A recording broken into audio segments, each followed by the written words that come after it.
Vamos considerar nessa manhã o problema da religião. Muitas pessoas desadoram essa palavra, reputando-a fora de moda e de muito pouca significação no mundo moderno. E há os religiosos de fim de semana, que vestem suas melhores roupas no domingo de manhã e fazem todo o mal que podem no correr da semana. Mas quando nós empregamos a palavra religião, não estamos de modo nenhum interessados em religiões organizadas, igrejas, dogmas, rituais, ou na autoridade dos salvadores, representantes de Deus e etc. Estamos nos referindo a uma coisa muito diferente. Os entes humanos, no passado como no presente, sempre indagaram se existe uma coisa transcendental, muito mais real que a existência de todos os dias, com sua tediosa rotina, sua violência, seus desesperos e tristezas. Mas não conseguindo achá-la, começaram a adorar um símbolo, atribuindo-lhe um enorme significado, para descobrirmos se existe realmente alguma coisa verdadeira e sagrada. Emprego essa palavra com alguma hesitação. Devemos procurar, não uma certa coisa concebida pelo desejo e a esperança, pelo medo e a ansiedade. Não uma coisa dependente do ambiente, da cultura e da educação, porém algo que o pensamento jamais atingiu. Algo que seja total e inauditamente novo. Talvez possamos nessa manhã aplicar algum tempo em investigar esse assunto, tentando descobrir se existe essa imensidade, esse êxtase, essa vida inextinguível. Se não fizer esse descobrimento, por mais virtuosa, por mais regrada, por mais não violenta que seja a pessoa, a vida em si pouco significará. A religião, no sentido em que estamos empregando a palavra, o qual não compreende nenhuma espécie de medo ou crença, é a força que conduz a uma vida sem fragmentação. Se vamos investigar essa questão, não só devemos estar livres de toda crença, mas também perceber claramente o caráter deformador de toda espécie de esforço, de direção e finalidade. Veja o quanto isso é importante. Se está verdadeiramente interessado nessa matéria, muito importa compreender que qualquer espécie de esforço deforma a percepção direta.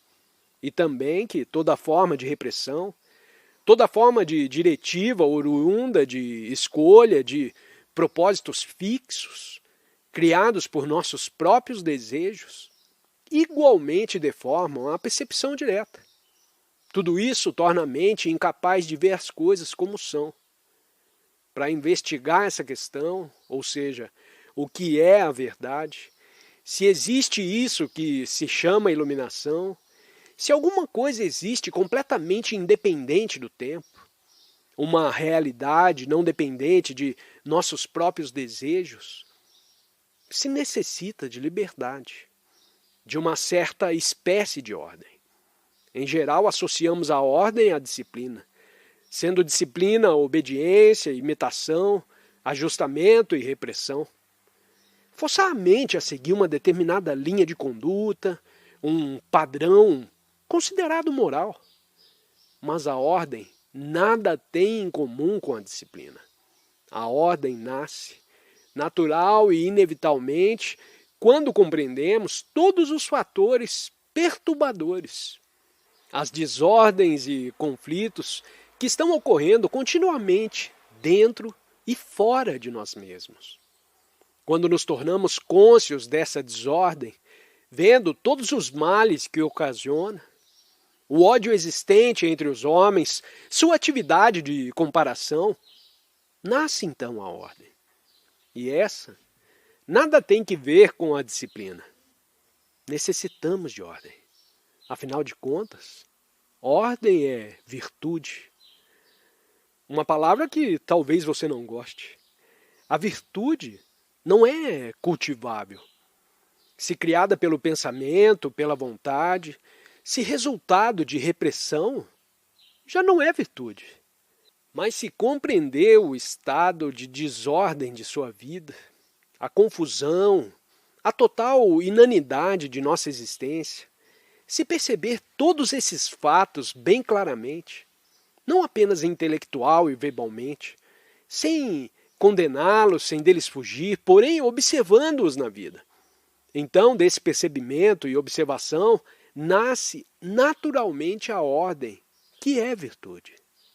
Essa virtude é inteiramente diferente da virtude social, com sua respeitabilidade, suas sanções religiosas e sua hipocrisia.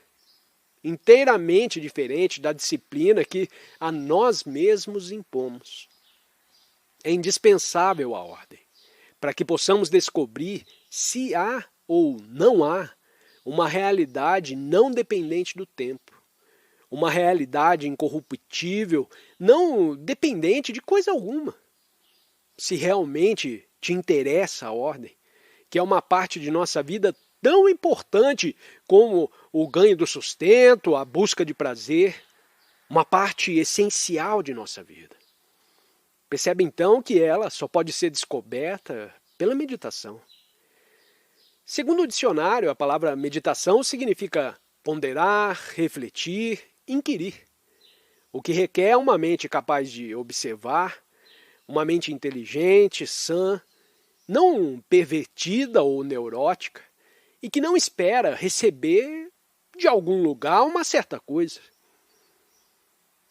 Existe algum método, algum sistema, algum caminho a percorrer para chegarmos à compreensão do que é meditação, do que é a percepção da realidade?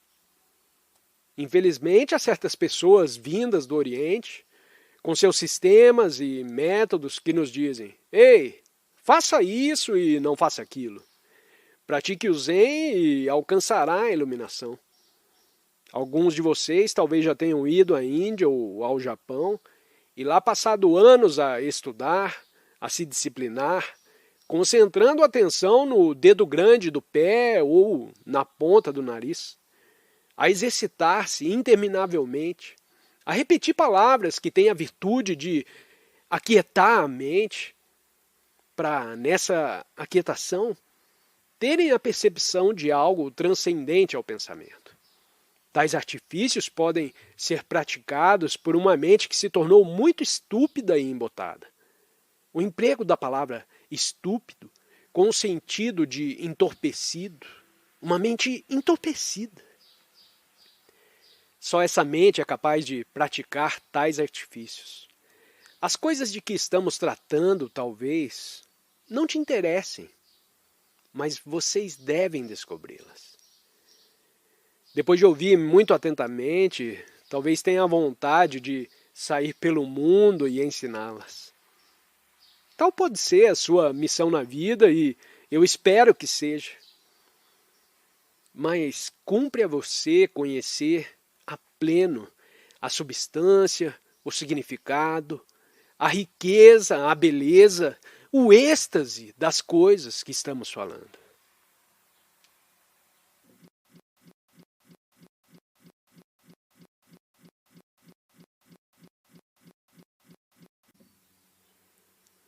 A mente embotada, a mente entorpecida pela disciplina, não pode em circunstância alguma compreender o que é a realidade. Temos de nos libertar completa e totalmente do pensamento. Necessitamos de uma mente não deformada, muito lúcida, uma mente não embotada e que não esteja seguindo nenhuma diretiva ou propósito. Você perguntará: é possível alcançar esse estado mental em que não há experimentar?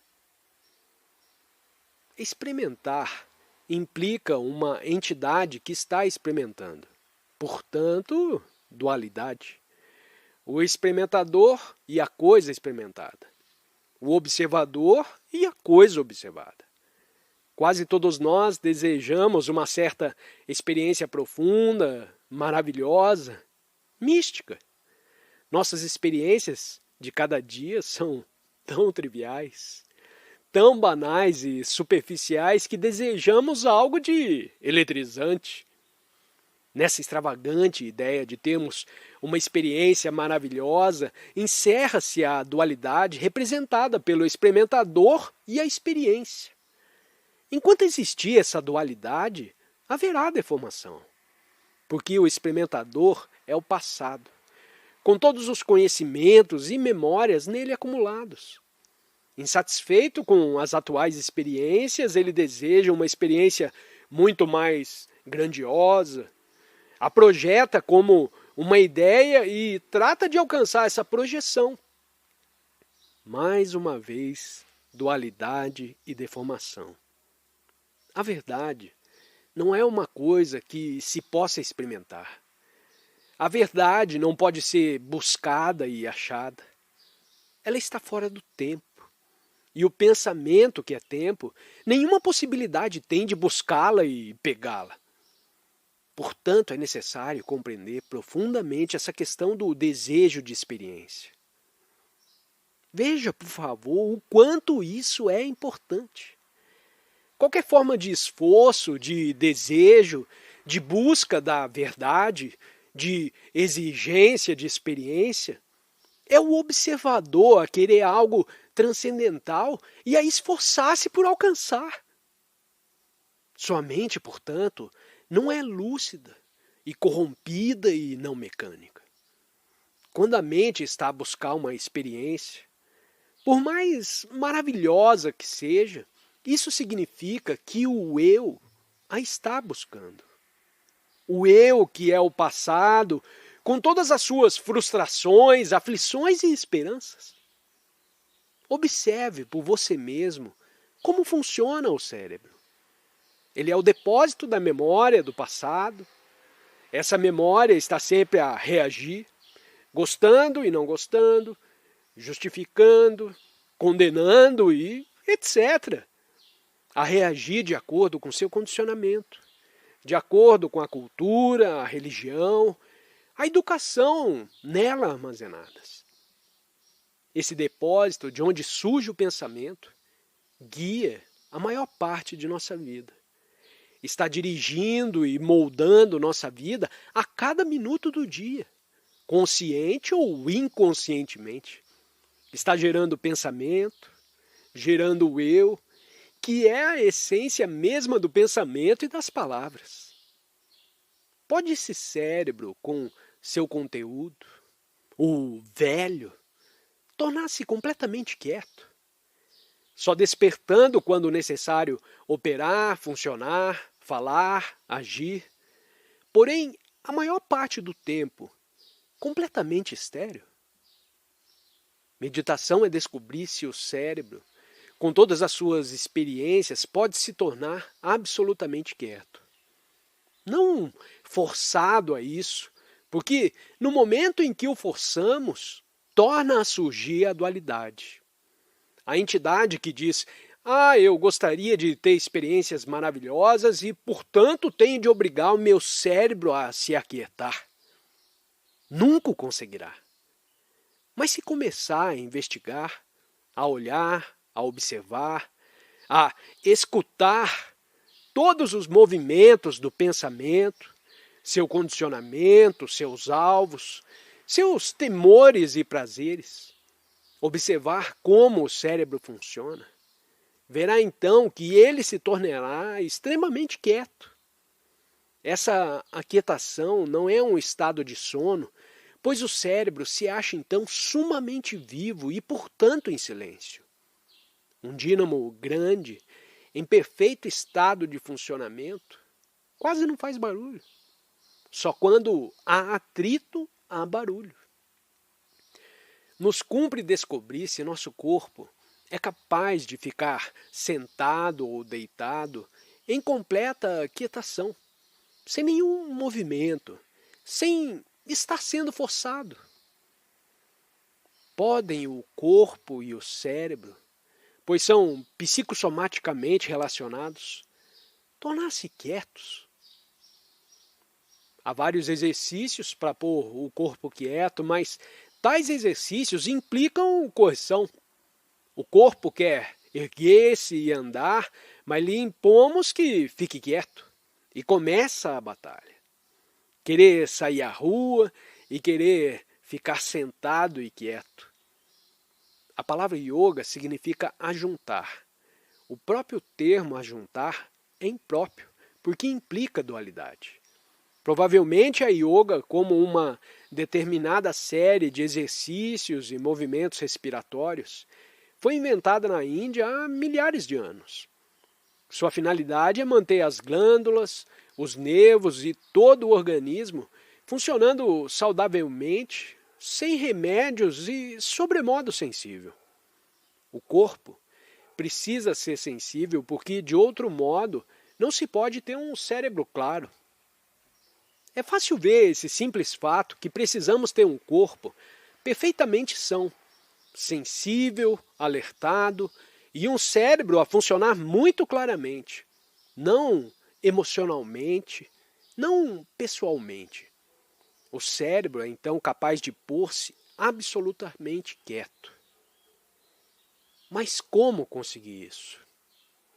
Como pode o cérebro, que anda sempre tão ativo, não apenas durante o dia, mas também quando dormimos, ficar em completo repouso e inteiramente quieto? De certo, nenhum método produzirá esse efeito, já que todo método implica uma repetição mecânica, que entorpece e embota o cérebro. E nesse estado de embotamento, pensa ter experiências maravilhosas. Como pode o cérebro, que anda sempre a monologar ou a falar, sempre julgando, avaliando, gostando e não gostando, constantemente variando, aquietar-se de todo? Está vendo por você mesmo quanto é importante ter o cérebro completamente quieto? Porque em qualquer momento em que o cérebro está agindo, sua ação é reação do passado, traduzida em pensamento. Só quando totalmente quieto, é ele capaz de observar uma nuvem, uma árvore, a correnteza de um rio. Pode ver quanto é bela a luz que brilha naquelas montanhas e contudo está com o cérebro totalmente quieto. Já deve ter observado isso, né? Como acontece? A mente em presença de algo extraordinário, como um mecanismo extremamente complicado, um maravilhoso computador ou um esplendoroso pôr do sol, fica perfeitamente quieta, ainda que por uma fração de segundo. Sabe quando se dá um brinquedo a uma criança, como o brinquedo a absorve, como a criança fica toda interessada nele. Do mesmo modo, a majestade das montanhas, a beleza de uma árvore, a correnteza das águas, absorvem a mente e a põem quieta. Mas nesses casos, o cérebro é posto quieto por alguma coisa. Pode o cérebro imobilizar-se sem a ingerência de nenhum fator externo? Não descobrindo nenhuma maneira de aquietá-lo, certas pessoas esperam pela graça de Deus, rezam, têm fé, absorvem-se em Jesus ou nisso ou naquilo e naquele outro. É bem evidente que essa absorção numa coisa externa só pode se verificar numa mente embotada e entorpecida. O cérebro está em contínua atividade do despertar ao adormecer. E mesmo então, a atividade cerebral prossegue. Essa atividade na forma de sonhos é o mesmo movimento do dia, continuado durante o sono. O cérebro nunca tem um momento de repouso. Nunca diz, pronto, acabei. Leva para as horas de sono os problemas que acumulou durante o dia e, ao despertar, os mesmos problemas continuam ininterruptamente. Um círculo vicioso. O cérebro, para que possa aquietar-se, não deve ter sonhos. Quando o cérebro está quieto durante o sono, introduz-se na mente uma capacidade inteiramente nova. Como pode o cérebro, sempre tão intensa e ardorosamente ativo, imobilizar-se, natural e simplesmente, sem nenhum esforço ou correção? Eu vou te mostrar.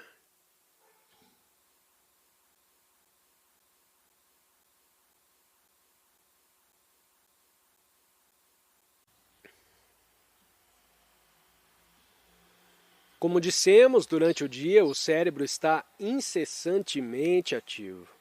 E ao despertar e olhar pela janela, exclamamos: "Olha, que chuva!"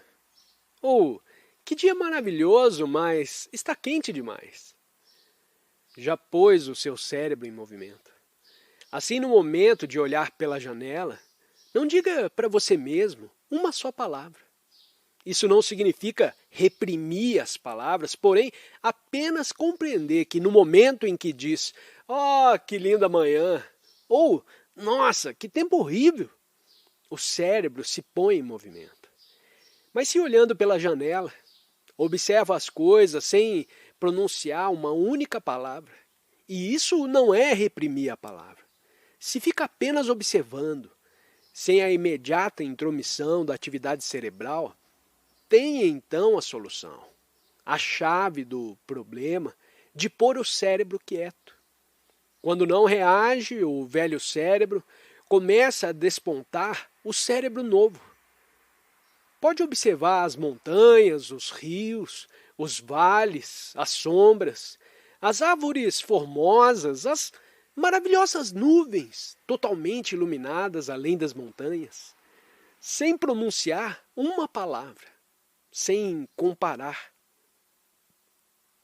Mas isso se torna bem mais difícil quando se observa outra pessoa, porque aí já tem imagens estabelecidas. Observe ainda assim. Assim, observando com claro percebimento, verá que a ação assume uma extraordinária vitalidade. É a ação completa, que nunca é levada para o próximo minuto. Você compreende? Todos nós temos problemas, profundos ou superficiais. Insônia, brigas com a mulher, problemas que vamos levando de dia para dia. Os sonhos são a repetição desses mesmos problemas, a interminável repetição do medo e do prazer. Isso, de certo, entorpece a mente e embota o cérebro. E é possível pôr fim a cada problema no momento de surgir? Não levá-lo adiante. Vamos tomar um problema. Alguém me insulta, me chama de idiota. Instantaneamente o velho cérebro reage dizendo: "Ei, idiota é você!" Se antes do cérebro reagir, me torno perfeitamente cônscio do que foi dito, uma coisa desagradável, abro um intervalo, de modo que o cérebro não pode logo precipitar-se para a arena. Assim, se durante o dia observar em seus atos o movimento do pensamento, perceberá que ele está a criar problemas e que problemas são coisas incompletas e, portanto, têm de ser levados para adiante. Mas se observar com o cérebro realmente quieto, verá que a ação é completa e instantânea. Não se leva para adiante o problema, não se leva para adiante o insulto, o elogio. É coisa acabada. E depois, durante o sono, o cérebro já não levará consigo as velhas atividades do dia. Estará em completo repouso. E estando o cérebro quieto durante o sono, se verifica um rejuvenescimento de toda a sua estrutura. Desponta a inocência. A mente inocente é capaz de ver o verdadeiro, não a complicada mentalidade do filósofo ou do sacerdote. A mente inocente abrange aquele todo que está contido o corpo, o coração, o cérebro e a mente propriamente dita. A mente inocente, jamais atingida pelo pensamento, pode ver o verdadeiro real. Isso é meditação. Para alcançar-se aquela maravilhosa beleza da verdade e o seu êxtase, é necessário lançar a base adequada. Essa base é a compreensão do pensamento, que gera medo e nutre o prazer. É a compreensão da ordem e, portanto, da virtude. Fica-se assim livre de todo conflito, de toda agressividade, brutalidade e violência. Lançada essa base da liberdade, desponta uma sensibilidade que é a culminância da inteligência, e a vida do homem se torna, em todos os aspectos, inteiramente diferente. Pergunta: acho muito importante compreender a você para se compreender o que diz. Surpreendeu-me o que disse a respeito da yoga, pois sei que a pratica regularmente 2 horas por dia. Isso me parece uma forma bem distinta de disciplina. Entretanto, mais importante do que isso é a questão da inocência. Me interessa a inocência da sua mente. Resposta: antes de poder ver a inocência da mente, sua ou minha, deve ser inocente. Não estou usando de subterfúgios. Para ver a inocência da mente, você deve estar livre, não ter medo e possuir uma certa capacidade que vem quando o cérebro está funcionando sem nenhum esforço. Praticar a yoga diariamente, durante 2 horas, não é uma forma de disciplina? Ora, o corpo nos informa quando está cansado, nos dizendo: ei, hoje não. Quando abusamos do corpo, forçando-o de todas as maneiras, estragando-lhe a inteligência, tomando alimentos impróprios, fumando, bebendo e muitas outras coisas, o corpo se torna insensível. E o pensamento diz: é necessário forçá-lo. Esse compelir e forçar o corpo se torna disciplina. Mas se quiser praticar essas coisas regularmente, sem nenhum esforço, essa regularidade dependerá da sensibilidade do seu corpo. A gente as pratica um dia, e se no dia seguinte o corpo estiver cansado, diremos: ok, muito bem, hoje não. Não se requer uma regularidade mecânica. Tudo isso exige uma certa inteligência, não só da mente, mas também do corpo. E essa inteligência te dita o que deve e o que não deve fazer. Pergunta: podemos desejar uma mente quieta, mas às vezes temos de tomar decisões. Isso pode causar dificuldades e criar problemas. Resposta: se a mente é incapaz de decidir claramente, surgem problemas. A própria decisão é um problema. Decidir significa tomar uma decisão entre isso e aquilo. Isso implica escolha. Havendo escolha, há conflito e deste vêm problemas. Mas quando vê as coisas muito claramente, não há escolha de espécie alguma e, portanto, não há decisão. Você sabe muito bem o caminho que vai daqui ao lugar onde mora. Segue esse caminho que é perfeitamente claro. Já o percorreu centenas de vezes e, portanto, não há escolha de espécie alguma, embora possa descobrir um atalho e o tomar na próxima vez. Isso é uma coisa mecânica e não há problema nenhum. O cérebro deseja que a mesma coisa torne a acontecer a fim de que possa funcionar automaticamente, mecanicamente, de modo que não surjam problemas. O cérebro exige de si próprio que opere mecanicamente. Portanto, ele diz: eu me disciplinarei para funcionar mecanicamente. Tenho necessidade de uma crença, de um propósito, de uma diretiva, a fim de determinar o caminho a seguir. E ele fica funcionando nesse canal. O que acontece então? A vida não permitirá isso, pois a todas as horas acontecem coisas de toda espécie. Portanto, o pensamento resiste, ergue uma muralha de crença e essa própria resistência cria problemas. Quando tem de decidir entre isso e aquilo, isso significa que há confusão. Devo ou não devo fazer isso? Só faço a mim mesmo tal pergunta quando não estou vendo claramente o que eu tenho de fazer.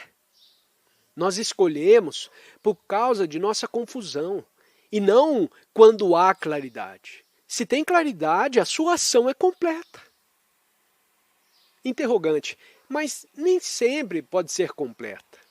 Krishnamurti, por quê? Interrogante. Trata-se frequentemente de uma escolha complexa e se necessita de um tempo para considerá-la. Krishnamurti, sim, senhor, necessita-se de tempo, de paciência para considerá-la. Tem de comparar, mas comparar o quê? Comparar dois panos, azul e branco? Interrogue a você mesmo se gosta dessa ou daquela cor, se deve subir esse morro ou aquele outro morro. Decida. Prefiro subir esse morro hoje e amanhã eu vou subir aquele outro. O problema se apresenta quando se está lidando com a psique. O que fazer dentro, em si mesmo? Veja, primeiramente, o que implica a decisão? Decidir fazer isso ou aquilo. Em que se baseia essa decisão? Na escolha, é óbvio. Devo fazer isso ou devo fazer aquilo? Percebo que, quando há escolha, há confusão. Estou, pois, vendo a verdade, o fato, o que é. E o fato é esse. Onde há escolha, há inevitavelmente confusão. Ora, por que estou confuso? Porque não sei ou porque prefiro, em vez de uma coisa ou outra mais agradável, que dê melhores resultados, mais sorte, etc. Escolho, portanto, essa coisa. Mas adotando-a, nela encontro também frustração, dor. Me vejo assim mais uma vez apanhado na mesma rede entre o medo e o prazer. E então pergunto, posso atuar sem escolha?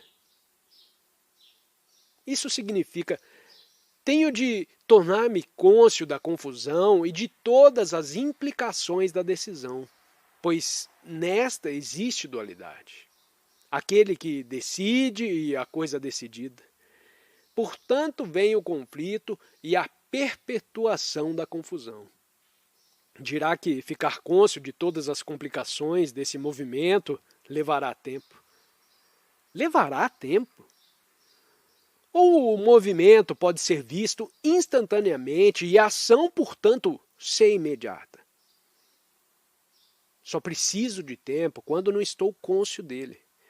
Meu cérebro, que está condicionado, diz, preciso decidir. Decidir em conformidade com o passado, como é seu hábito. Preciso decidir sobre o que é correto, o que é errado, o que é dever, o que é responsabilidade, o que é amor. As decisões do cérebro criam mais conflito, sendo isso o que estão fazendo os políticos por esse mundo afora. Pode o cérebro tornar-se quieto a fim de ver instantaneamente o problema da confusão e agir por estar esclarecido? Não há então decisão de espécie alguma. Pergunta: pode-se aprender da experiência? Resposta: de modo nenhum. O aprender requer liberdade, curiosidade e investigação. Quando uma criança está aprendendo uma coisa, torna-se curiosa a respeito dela. Deseja saber. É um movimento livre e não um movimento consistente em adquirir para partir dessa aquisição. Temos inumeráveis experiências. Já tivemos 5.000 anos de guerras e não aprendemos nada, a não ser inventar engenhos mais mortíferos. Tivemos inúmeras experiências com os nossos amigos, nossas esposas, nossos maridos, nossa nação, e nada aprendemos. O aprender, com efeito, só pode se verificar quando estamos libertados da experiência. Se quer descobrir uma coisa nova, a sua mente deve estar livre do velho. Isso é claro. Assim, meditação é esvaziar a mente do conhecido como experiência, porque a verdade não é uma coisa que nós inventamos, porém uma coisa totalmente nova, independente do passado, do conhecido. O novo não é o oposto do velho. A verdade é uma coisa incrivelmente nova. E a mente que se aproxima dela com a experiência não pode vê-la.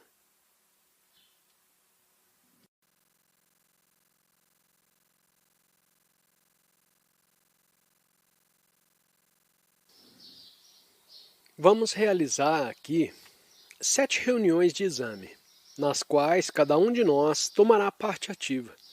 Não se tratará simplesmente de ouvir o que diremos uns aos outros e depois continuarmos com as nossas opiniões e juízos, mas examinando e considerando juntos as diversas questões, começaremos a descobrir por nós mesmos como pensamos, de que ponto de vista consideramos a vida e como as fórmulas e conclusões governam e controlam a nossa mente. Durante essas 7 reuniões, poderemos examinar vários problemas, tomando para estudo cada manhã uma determinada questão para considerarmos o mais completamente possível, a fim de que todos nós a compreendamos perfeitamente.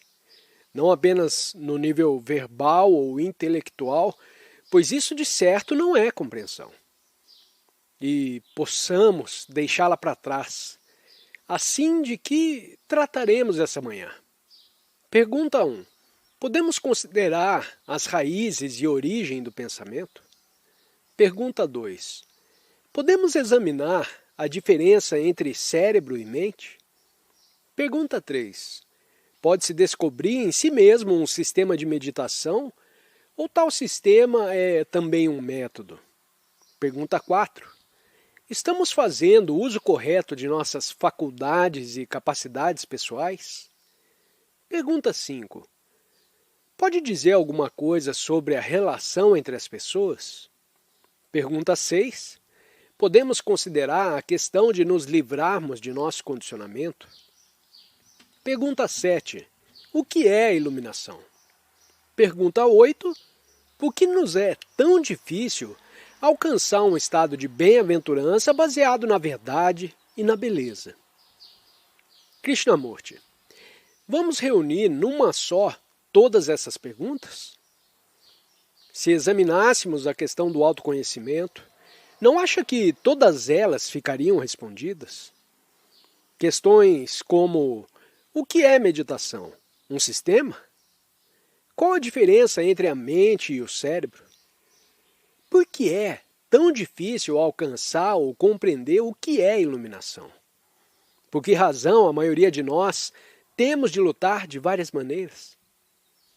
Podemos considerar a questão do autoconhecimento que abrange todas essas perguntas? Há algum método ou sistema de nos conhecermos?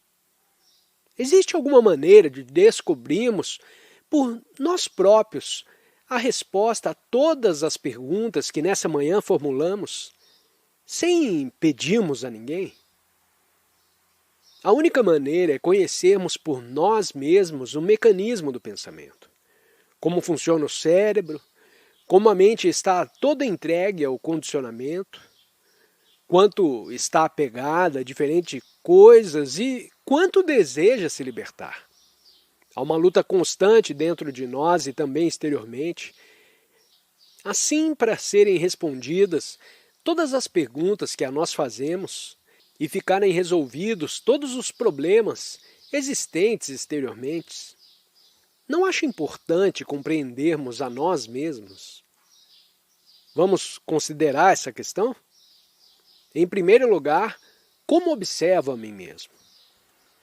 Me observo de acordo com o que disseram as autoridades, os especialistas, os psicólogos?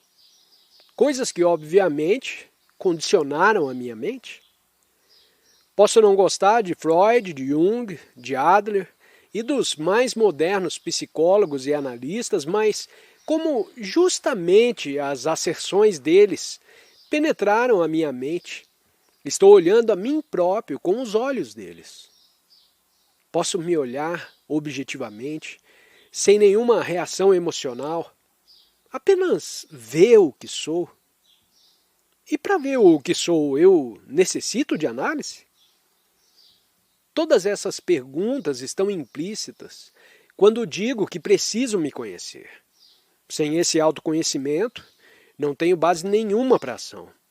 Se não conheço a mim mesmo e estou confuso, qualquer ação que eu empreenda levará necessariamente a mais confusão. Assim, tenho necessidade de conhecer a mim mesmo.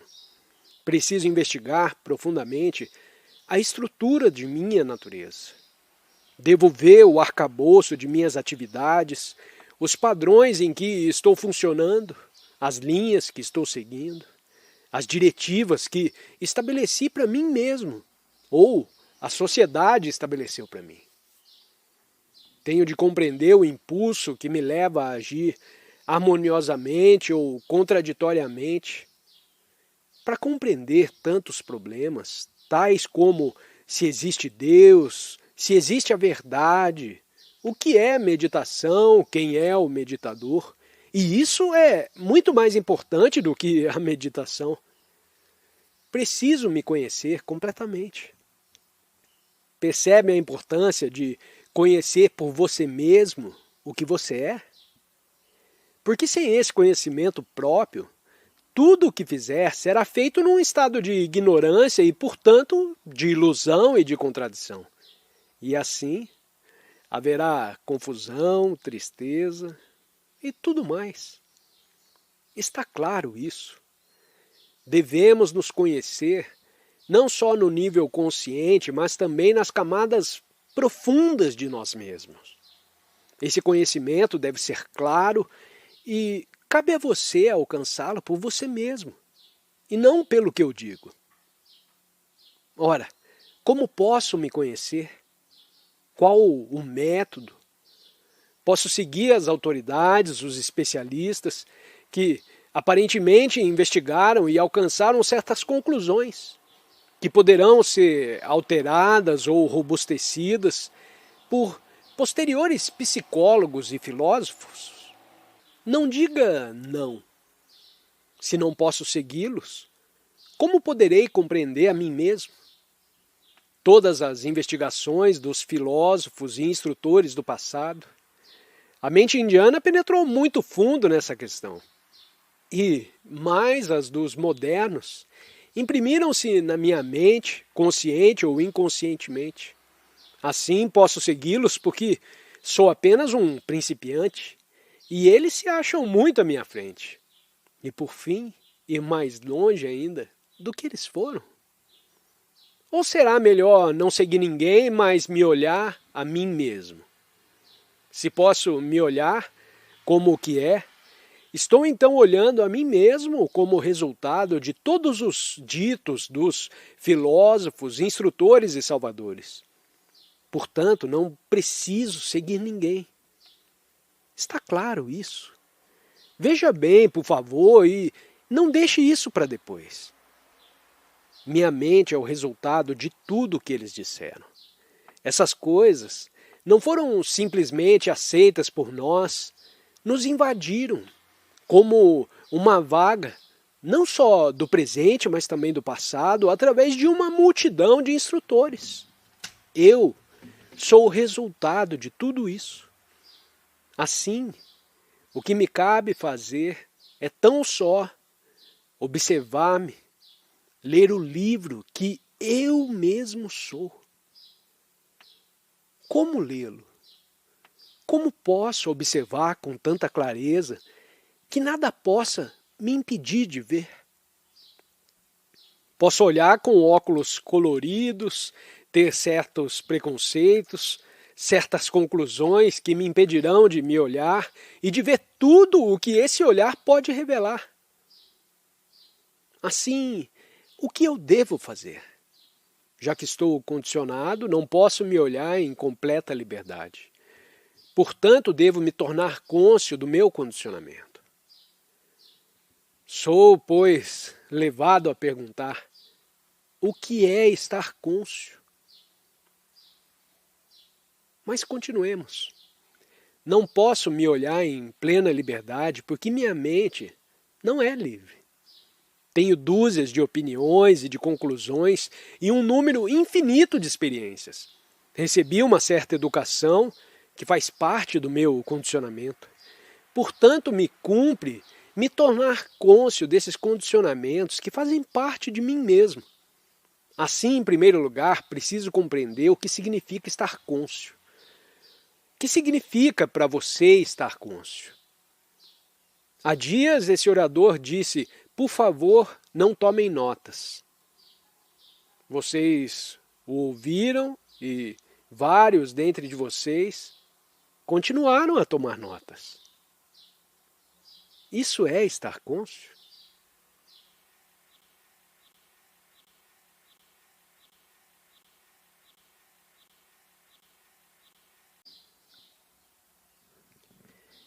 Pergunta: sei que não posso estar cônscio por mais de 2 minutos. Em seguida, começa a confusão.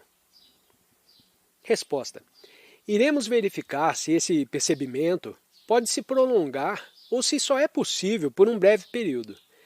Mas antes disso, vejamos o que significa estar cônscio.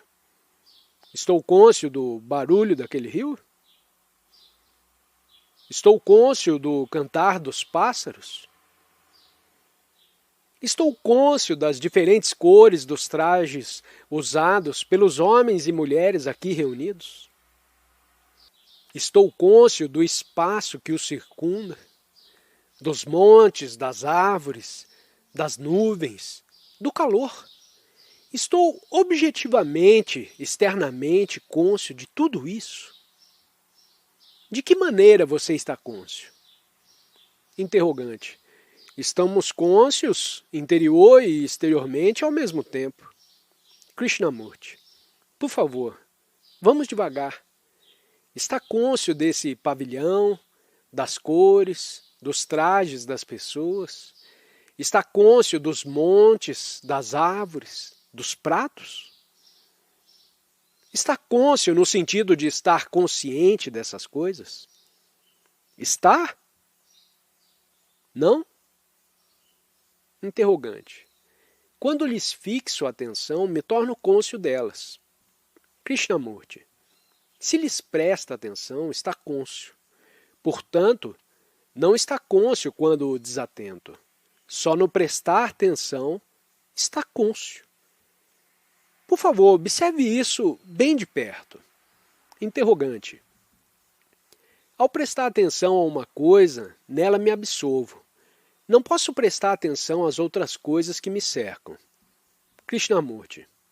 Vocês se absorvem numa certa coisa e o resto se apaga. Está cônscio de que quando está a olhar atentamente o pavilhão, as árvores, as montanhas, está moldando em palavras o que vê?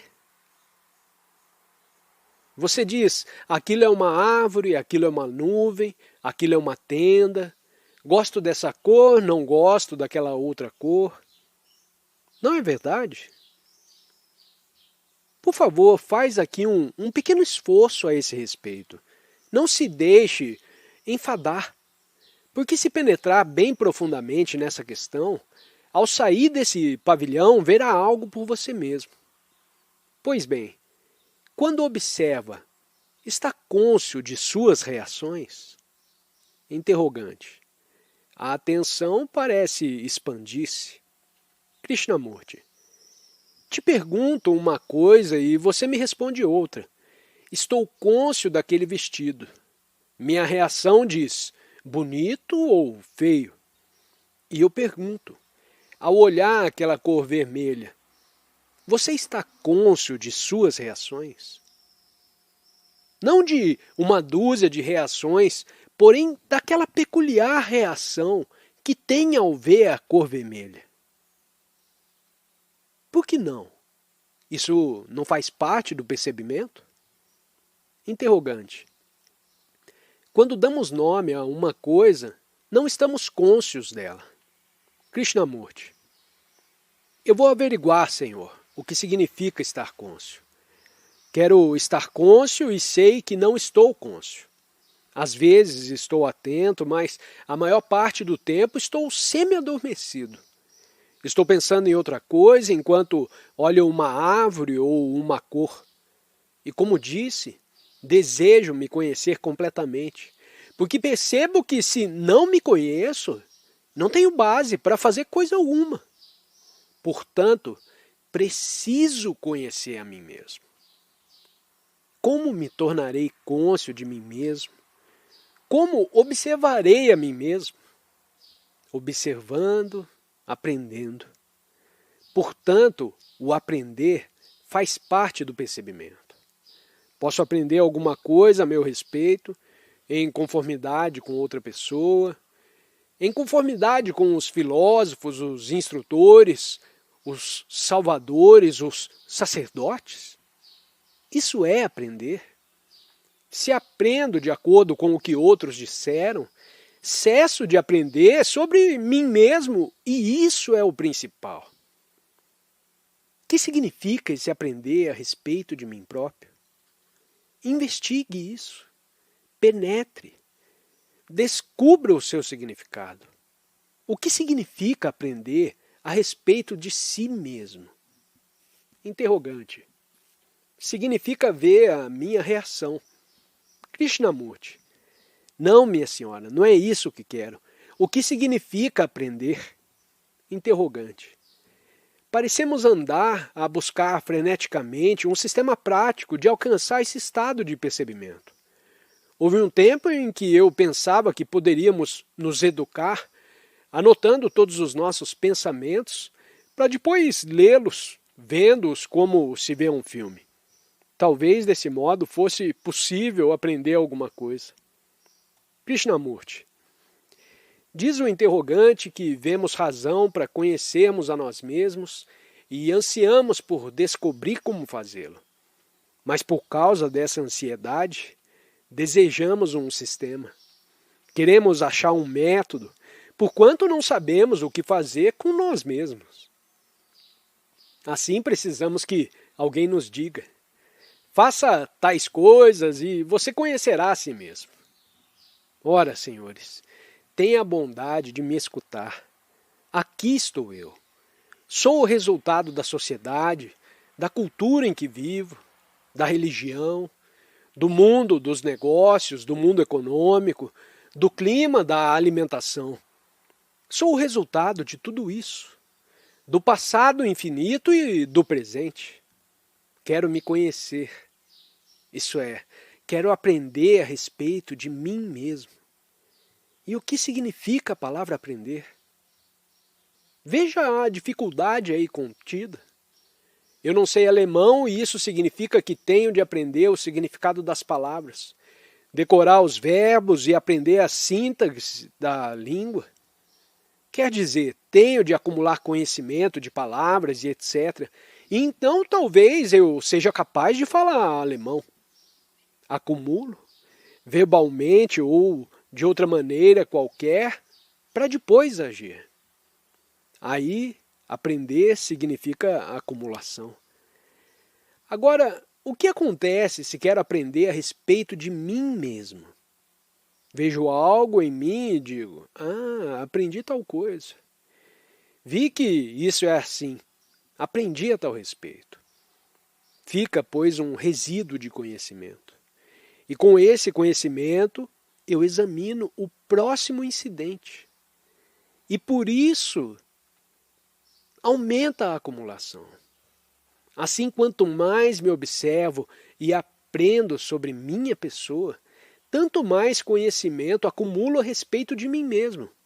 Não é exato isso? Interrogante. Estou mudando. Krishnamurti. Estou acumulando conhecimento e ao mesmo tempo mudando. Por meio da observação, estou acumulando conhecimento e experiência. E então, o que acontece? Com esse conhecimento, olho a mim mesmo. Portanto, o conhecimento me impede a uma observação nova. Você percebe isso? Por exemplo, você disse algo que me ofendeu. Esse é o meu conhecimento. E a próxima vez que eu te vejo, é esse conhecimento de ter sido ofendido que vai ao nosso encontro. O passado vem ao encontro do presente. O conhecimento, portanto, é o passado, e com os olhos do passado estou olhando o presente. Compreende? Ora, para aprender sobre mim mesmo, para me olhar, tenho de estar livre do conhecimento trazido do passado. Isso é, o aprender sobre mim mesmo deve ser sempre novo. Você percebe a dificuldade? Interrogante. Eu diria que há na vida constantes que nunca se alteram. Krishnamurti. Consideraremos mais adiante o problema da mudança. Estou vigilante, quero aprender a respeito de mim mesmo. O que sou é movimento, não é estático. É vivo, ativo, está sempre tomando direções diferentes. Assim, se aprendo com a mente e o cérebro vindos do passado, eles me impedirão o autoaprendizado. Percebendo isso, logo pergunta: como pode uma pessoa se libertar do passado para que possa aprender a respeito de si mesma uma coisa constantemente nova? Você vê o quanto isso é belo e apaixonante? Quero aprender sobre mim e o que sou. É uma coisa viva, não é uma coisa morta. Hoje penso de uma maneira e amanhã penso diferente. Isso é uma constante, um movimento vivo. E para observá-lo e a seu respeito aprender, a mente deve estar livre. Portanto, se ela está levando a carga do passado, não pode observar.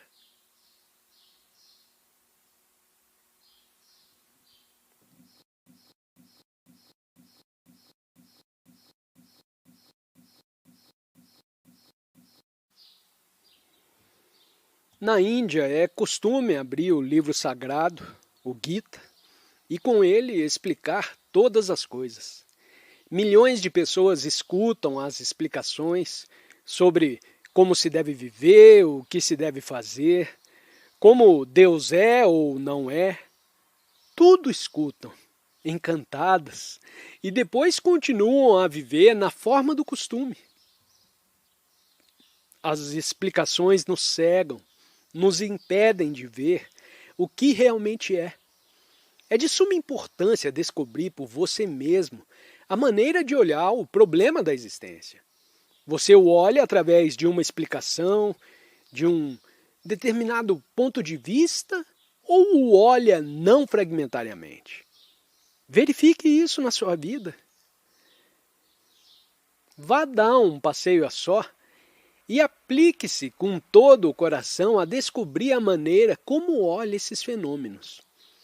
Depois, no correr dessas palestras, iremos coordenando os detalhes, pois vamos entrar numa infinidade de detalhes para descobrir e compreender.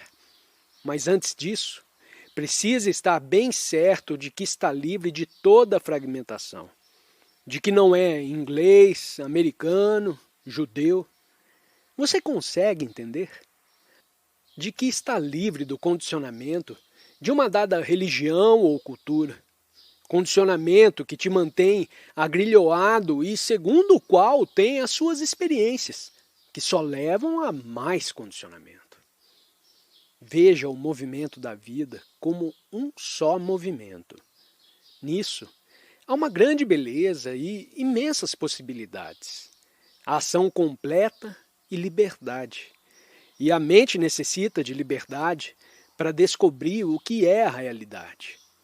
Não uma realidade inventada ou imaginada. Há necessidade de liberdade total, isenta de toda fragmentação. E essa liberdade só será possível se for real e totalmente sério. Não de acordo com o que alguém diz. Essa é a maneira de ser sério. lance fora essas coisas. Não lhe dê atenção. Trate de descobrir por você mesmo, quer seja velho, quer seja jovem. Vocês querem fazer perguntas? Antes de fazê-las, veja por que as fazem e de quem espera a resposta. Quando faz uma pergunta, fica simplesmente satisfeito com a explicação que porventura se dá na resposta? Ao fazermos uma pergunta, e é necessário indagar a respeito de tudo, vamos fazê-la porque já estamos começando a investigar e, consequentemente, a tomar parte ativa, a caminhar, experimentar e criar juntos. Pergunta: se uma pessoa, digamos um louco, anda à solta a matar gente e temos possibilidade de impedi-lo matando-o, o que cumpre fazer? Resposta: nesse caso, vamos matar todos os presidentes e governantes, todos os tiranos, todos os semelhantes e a nós mesmos. Nós fazemos parte desse todo. Com a nossa violência, contribuímos para o estado atual do mundo. Não percebemos isso claramente. Pensamos que, se nos livrarmos de umas tantas pessoas, repudiarmos o regime vigente, teremos resolvido inteiramente o problema. Todas as revoluções físicas se fizeram nessa base. A francesa, a comunista e etc. E todas elas acabaram em burocracia ou tirania. Assim, meus amigos, instituir uma nova maneira de viver não é instituí-la para outros, porém para si próprio, porque o outro sou eu mesmo. Não há nós nem eles, só há eu mesmo. Se percebe isso realmente, não verbal ou intelectualmente, porém com o coração, ver-se-á que é possível uma ação total, de resultado completamente diferente. E haverá dessa maneira uma nova estrutura social, sem ser necessário derrubar um regime para substituí-lo com outro. O investigar requer paciência. Os jovens são impacientes e querem resultados instantâneos. E isso significa que ainda não compreenderam o processo total do viver. Se compreender a totalidade do viver, verá uma ação instantânea inteiramente diferente da ação imediata da impaciência. Veja o que se passa na América, os distúrbios raciais, a pobreza, os guetos, o absurdo sistema educativo vigente. Considere a desunião existente na Europa e a demora que está havendo em criar-se a Federação Europeia. E veja o que está acontecendo na Índia, na Ásia, na Rússia, na China. Considerando-se tudo isso e mais as divisões criadas pelas religiões, só há uma solução possível, uma única ação, ou seja, a ação total, e não uma ação parcial ou fragmentária. Essa ação total não consiste em matar ninguém, porém em ver as divisões que estão destruindo o homem. Quando formos verdadeiramente sérios e virmos as coisas com sensibilidade, haverá uma ação completamente diferente. Pergunta: suponhamos que um indivíduo nascido num país onde impera a tirania absoluta e ele se veja totalmente suprimido, sem se lhe dar oportunidade para fazer por sua própria iniciativa, coisa alguma. Creio que a maioria dos presentes não podem imaginar tais condições. Esse homem nasceu nessa situação, seus pais também. O que fez ele para criar o caos existente no mundo? Resposta: nada, provavelmente. O que fez o pobre homem que vive nos sertões da Índia, numa aldeiola da África ou num valezinho longínquo, completamente alheio ao que se está passando no resto do mundo? De que maneira pode ele ter contribuído para essa monstruosa estrutura? De maneira nenhuma, naturalmente. E o que pode fazer esse pobre coitado? Pergunta: o que significa ser sério? Tem a impressão de não ser sério. Resposta: vamos investigar isso juntos. O que é ser sério? Estar de tal maneira dedicado a uma coisa, a uma vocação, que se esteja disposto a segui-la até o fim? Não vou definir o que é ser sério. Não aceite definições de espécie alguma.